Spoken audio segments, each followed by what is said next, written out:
ეს კორპუსი მალთაყვის უბანში დგას. აქ მცხოვრებლები კი აფხაზეთიდან იძულებით გადაადგილებული პირები არიან. ეს ადამიანები თვლიან, რომ ადგილობრივ მუნიციპალიტეტს ისინი დავიწყებული ჰყავს. ძველ შენობას სარემონტო სამუშაოები მაშინ ჩაუტარდა, როცა ისინი აქ კომპაქტურად ჩასახლდნენ, თუმცა დევნილები გვიყვებიან, რომ რემონტი უხარისხოდ შესრულდა. შედეგად მიიღეს ის, რომ ყოველი უამინდობის დროს კორპუსს აწვიმს, კედლები დაბზარულია, იატაკი აყრილი. ცხოვრობენ ისეთებიც, რომლებმაც სარემონტო სამუშაოები თავიანთი ხარჯებით გააკეთეს. თუმცა იმის გამო, რომ შენობა კაპიტალურ რემონტს საჭიროებს, შედეგი მაინც უცვლელია. დღევანდელ დღემდე გვაწვიმს სასწაულ მდგომარეობაში, სავალალო მდგომარეობაშია კორპუსი. გვერდითა მხარე ხომ გაფუჭებულია მთლიანად კედლები და ოთახები. ლამინატი ხო აიყარა. წვიმის დროს ისე აწვიმს ფანჯრიდან, კარებიდან ხო სასწაულ მდგომარეობაშია კორპუსი. ოთახები გაშავებულია სულ, აწვიმს, ხო და ვერ ვიცხოვრებ, იქ ისეთი სილოსტია იქანი. წვიმის დროს აწვიმს აქეთ და ვდგავართ იმაში, რა ქვია, ტრიაპკებით და იმით ვაშრობთ პოლს. ამ დასახლებაში 3 კორპუსი დგას. პრობლემები იდენტურია. აქ მცხოვრებ პატარებს სათამაშო მოედანი და სხვა გასართობის საშუალებები არ აქვთ. დევნილები კანალიზაციის პრობლემის მოგვარებას ითხოვენ. ამბობენ, რომ სისტემის მოწესრიგება თავიანთი ხარჯებით უწევთ.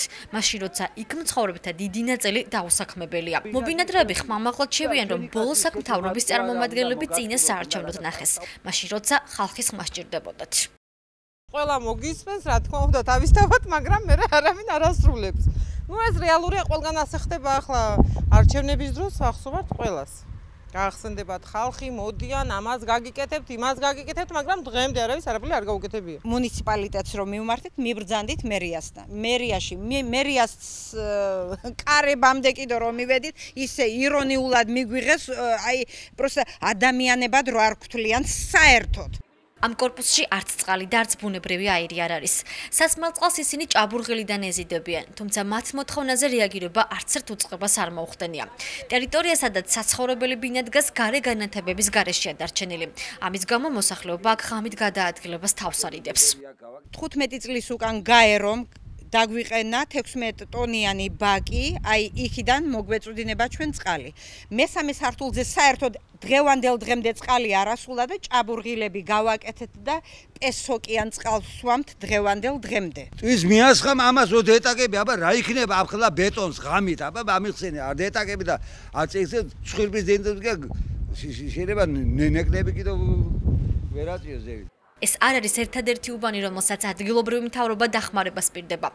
შესრულდება თუ არა მათი დანაპირები, ამას დრო გვიჩვენებს.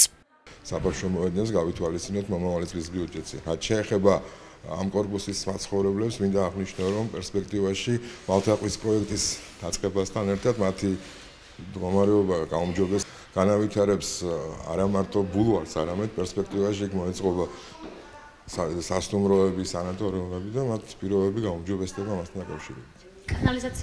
კანალიზაციას აღნიშნულ კორპუსებში ემსახურება წყალკანალი, ჩვენ ჩავერთვებით ამ სისტემაში და შევეცდებით, რომ ეს პრობლემა მოგვარებული იქნას.